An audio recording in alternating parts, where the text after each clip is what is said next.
அதனால் இப்போ அந்த ஐஸ்கிரீம்ன்றது அவ்வளோவா சாப்பிடக்கூடாதுன்னு சொல்லுவேன். அவனாவே சொல்லுவான், ஆமாம்மா ஐஸ்கிரீம் சளி பிடிக்கும் வேண்டாமா அப்படின்னு சொல்லுவான். ஒவ்வொரு சமயத்தில் கேட்பாம்மா வேணும் அப்படின்ட்டு. இந்த மாதிரி நம்ம குழந்தைங்கள வந்து நம்மளும் வந்து என்ன பண்ணணும்னா ஸ்ட்ரெயின் பண்ணி கொஞ்சமாவது பேச வைக்கணும். இப்போ வந்து ஸ்பீச் டிலேன்றது என்ன சொல்கிறது, ஸ்பீச் டிலேன்னு நார்மலாகவே மோஸ்ட்லி ஆகிடுச்சு. நான் வெளியில் தெரப்பிக்கு போகையில் தான் பார்க்குறேன். இப்போ ஒரு டாக்டர்ஸோட குழந்தைங்களே பேசாமல் தான் இருந்தாங்க. அப்போ நான் ஆச்சரியமாக அந்த டாக்டர்கிட்ட கேட்டேன், என்ன மேம் உங்கள் குழந்தை பேசலை? இல்லை மேம் இது சில குழந்தைங்க இப்போ பிறக்கிறவங்களாம் அப்படி தான் இருக்கிறாங்க. அவன் ஃபஸ்ட்டு பையனுக்கும் அப்படி தான் அந்த டாக்டர் சொன்னாங்க, என் ஃபஸ்ட்டு பையனுக்கும் அப்படி தான் மேம் இருந்துச்சு. அவன் கிளியராக பேசிட்டான். இதுக்கு வந்து மாண்டிச்சோரி கல்வி தான் நல்லா இருக்கும். ஆனால் அதனால் மாண்டிச்சோரி கல்வி கொடுத்தே அவன் நல்லா வந்துட்டான் அப்படின்னு சொன்னாங்க. அப்படியா? அப்படின்னா அந்த கல்வி நான் எம்எஸ்சி பிஎட் தான் படிச்சிருக்கேன். எனக்கு மாண்டிச்சோரி கல்வியை பற்றி எனக்கு சரியாக தெரியலை. அப்படின்னா நான் அதுக்கப்புறம் தான் மாண்டிச்சோரி கல்வினா என்னமோ அப்படின்னா தொடுதல் உணர்வு மூலமாக அந்த குழந்தைங்களுக்கு வந்து லேர்னிங் ஆக்டிவிட்டீஸை வந்து எப்படிலாம் இன்க்ரீஸ் பண்ணுறது, அவங்க வீட்டில் பண்ணுற ரெகுலர் ஆக்டிவிட்டீஸை எப்படி கொடுக்குறது, வீட்டில் என்ன பண்ணுறோமோ அந்த மாதிரி கல்வி முறையை தான் அதுவும் கொடுப்பாங்க. அதனால் என் பெரிய பையன் ஈஸியாக பேச ஆரம்பிச்சிட்டான் அப்படின்னாங்க. அப்போ நம்ம ஊரில் இந்த ஊரில் இல்லையா மேம் அப்படின்னு கேட்டேன். இந்த ஊரில் இல்லை, இருந்திருந்தால் நான் செகண்ட் பேபிக்கும் கொடுத்துருப்பேன் அப்படின்னாங்க.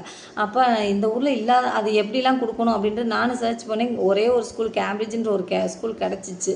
அதுக்கப்புறம் சரி பார்க்கலாம் அப்படின்னு அந்த ஸ்கூலில் கொண்டு போய் எப்படி இருக்குது அப்படின்னா, ஆனால் லேப்ஸ் ஃபெசிலிட்டி இல்லை அப்படின்னாங்க. அதுக்கப்புறம் ஒரு 5 or 6 7 மந்த்துக்கு அப்புறம் பேச ஆரம்பிச்சோன்னா கொண்டு போய் தான் அந்த ஸ்கூலில் ப்ளே குரூப்பில் விட்டேன். 2 வயசுலேயே கொண்டு போய் விட்டுட்டேன் அவனை.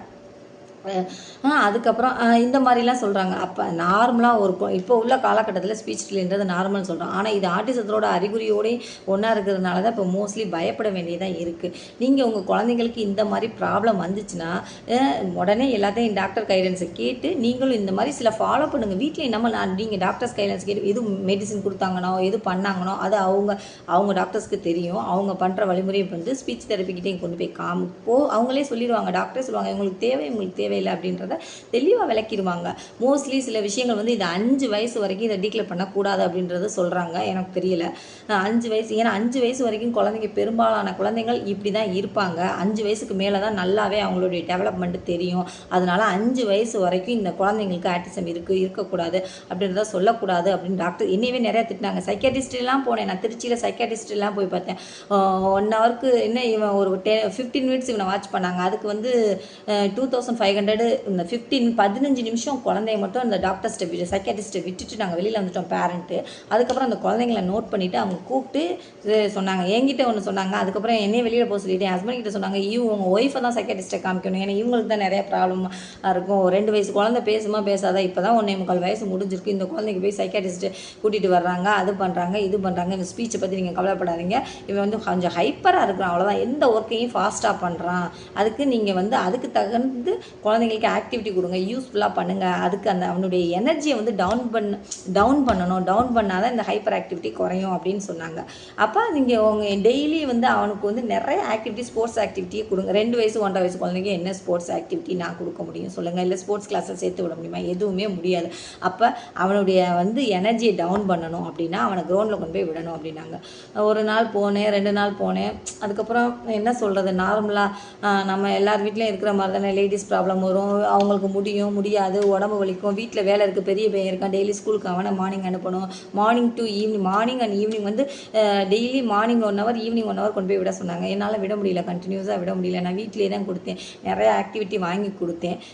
நிறைய ஆக்டிவிட்டி நான் வீட்டிலே தான் பண்ணினேன். நெட்டில் நிறையா திங்ஸ் வாங்கினேன், அமேசானில் ஆர்டர் போட்டு வாங்கினேன், மீஷோவில் வாங்கினேன். நிறையா திங்ஸ் வாங்கி அந்த ஆக்டிவிட்டியை ஃபுல்லாக அவனை எனர்ஜி டவுன் பண்ணுறதுக்காண்டி வீட்டில் கொடுத்தேன். நிறையா புக்ஸை இன்ட்ரடியூஸ் பண்ணேன். புக்ஸ் அப்படின்றத எப்படிலாம் வழிமுறையில் கொடுக்கும், புக்ஸுன்றது நிறையா வாங்கி கொடுக்கலாம், எல்லா புக்கையும் வாங்கி கொடுக்கலாம். ஏன்னா புக்ஸுன்றது குழந்தைங்களுக்கு மோஸ்ட்லி பிடிக்கும்.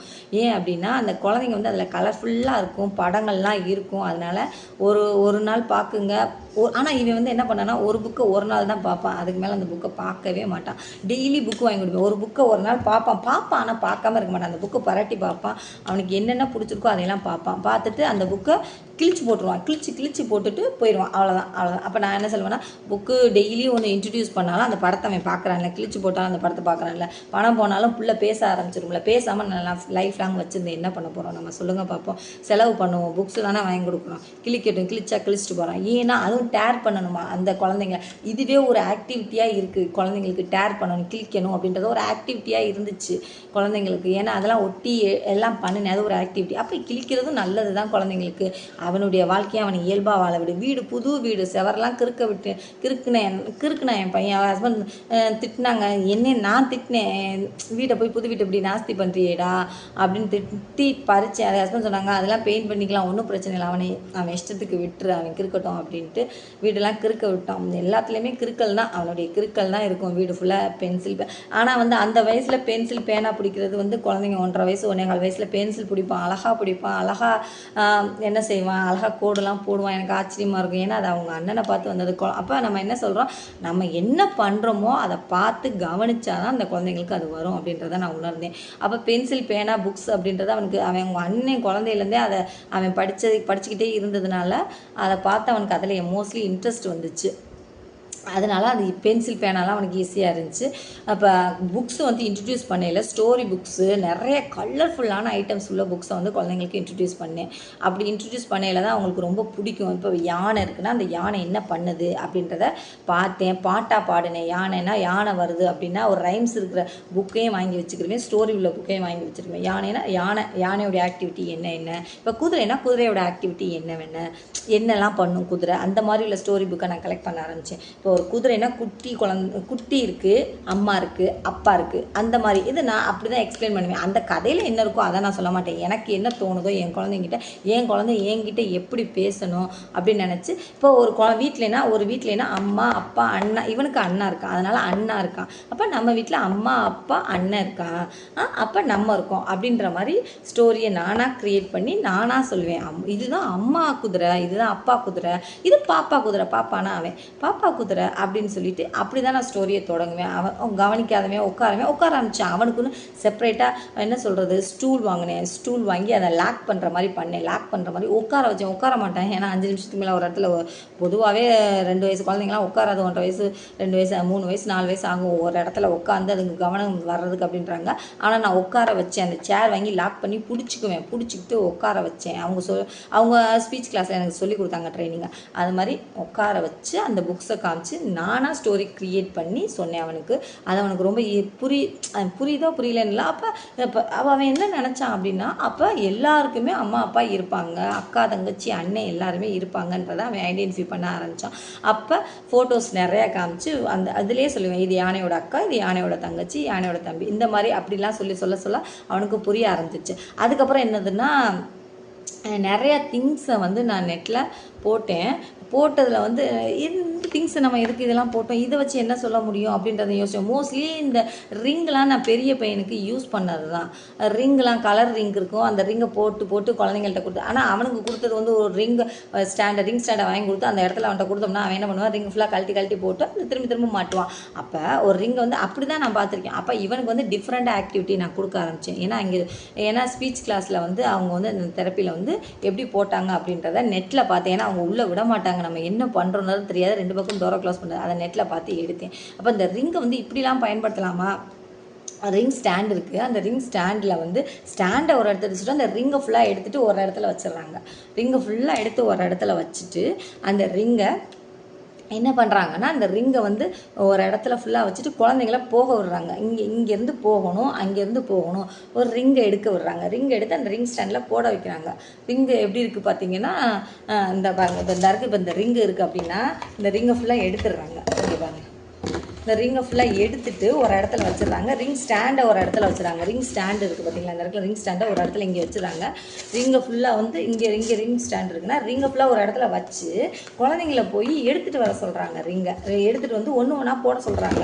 அப்போ அதில் கலர்ஸை சொல்கிறாங்க. இது ரெட் கலர், பிங்க் கலர் போய் எடுத்துருவோம் அப்படின்னா அந்த குழந்தைங்க எடுக்கணும். இவங்க ஒன்றுமே பண்ணலை, ஃபஸ்ட்டு எதுவுமே பண்ணவே இல்லை.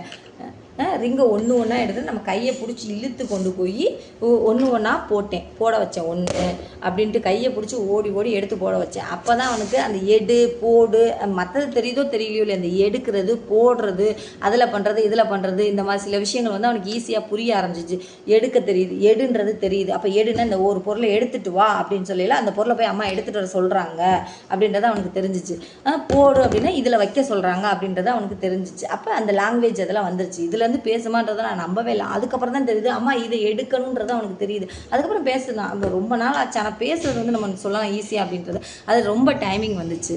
ஓகே ஃப்ரெண்ட்ஸ், இந்த வீடியோவோட அடுத்த பாட்டு நான் நெக்ஸ்ட் வீடியோவில் போடுறேன். அடுத்த பார்த்துக்கலாம். இப்போதைக்கு இந்த வீடியோ ஸ்டாப் பண்ணுறேன். இந்த வீடியோ உங்களுக்கு பிடிச்சிருந்துச்சுன்னா லைக் பண்ணுங்கள், ஷேர் பண்ணுங்கள், கமெண்ட் பண்ணுங்கள் ஃப்ரெண்ட்ஸ். ஓகே.